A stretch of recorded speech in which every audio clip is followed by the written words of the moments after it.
உங்களுடைய வேலையை விட்டுட்டு நீங்க வருவீங்களா மாட்டீங்களா? கண்டிப்பா வருவாங்க நிறைய பேர். அந்த பிரச்சனை இருக்குது. கண்டிப்பா. அது ஞாயிற்றுக்கிழமை இருந்தாலும் சரி, திங்கட்கிழமை இருந்தாலும் சரி, முதல்ல அவங்க வந்துருவாங்க வேலையை விட்டுட்டு. படத்துக்கே வந்துட்டு விஜய், அஜித், சூப்பர் ஸ்டார் ரஜினிகாந்த் இது போன்ற நடிகர்களுடைய படம் ரிலீஸ்னா அந்த ஆஃபீஸில் வந்து லெட்டர் போட்டு இந்த மாதிரி இன்னைக்கு உங்கள் ஆஃபீஸ் லீவ் பான்னு ஆஃபீஸில் போகிற நல்ல ஆஃபீஸையும் பார்க்குறோம். நிறைய ஆஃபீஸில் வந்து இவங்க உடம்பு சரியில்லைன்னு இன்னைக்கா பார்த்து கை கால் வலின்னு சொல்லிட்டு அதுக்காக லீவ் போட்டு போகிற மக்கள் தான். ஸோ அதனால் அதெல்லாம் நடக்கக்கூடாதுன்னு நினைக்கிறேன். நான் வந்து ஃப்ரீயாக வரேன், நீங்களும் ஃப்ரீயாக வாங்க மீட் பண்ணுவோன்னு சொல்கிறாரு. ஸோ இது ஒரு நல்ல விஷயம் தான். அதுக்கு வந்து இவர் பதில் சொன்னாலும் திரும்ப திரும்ப அவங்க கேட்டுட்டு தான் இருக்க போகிறாங்க. ஆனால் அட்ரஸ் பண்ணது ஒரு சூப்பரான ஒரு முக்கியமான விஷயம். இன்னொன்று, இந்த ஸ்பீச் வந்து நான் ஏற்கனவே சொன்ன மாதிரி வந்து எப்படின்னா, இந்த மக்களை அட்ரஸ் பண்ணது வந்து ரொம்ப ப்ராக்டிக்கலாக பேசிட்டார். இந்த பேப்பரில் இருந்தது அப்படியே படிக்கிறதுங்கிறத தாண்டி ஆமாம், அதுக்கும் ஒரு ஆக்சுவலாக பதில் சொல்ல நல்லா இருக்கும். பேப்பரை பார்த்து படிக்கிறீங்க அப்படின்னு சொல்லி சில பேர்லாம் குற்றச்சாட்டு வச்சுருந்தாங்க.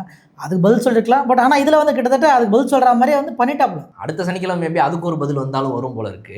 ரொம்ப ப்ராக்டிக்கலாக ரொம்ப நேச்சுரலாக சில விஷயங்கள்லாம் ஃபஸ்ட்டு பேசி அப்படியே ஒரு ஃப்ளோவில் போயிட்டு அப்புறம் அதாவது இந்த மாவட்டத்தில் இருக்கக்கூடிய என்ன பிரச்சனைகள், என்னென்ன விஷயங்கள்லாம் நான் உங்களுக்கு பண்ணணும் அப்படின்னு நினைக்கிறேன் அப்படின்ற அந்த விஷயங்களை வந்து பேசும்போது, நான் வந்து ஒரு சிஎம்மாக இருக்கிறேன்னு வச்சுப்போமே, தமிழக முதல்வர் ஸ்டாலின் அவர்களே கேட்போம்.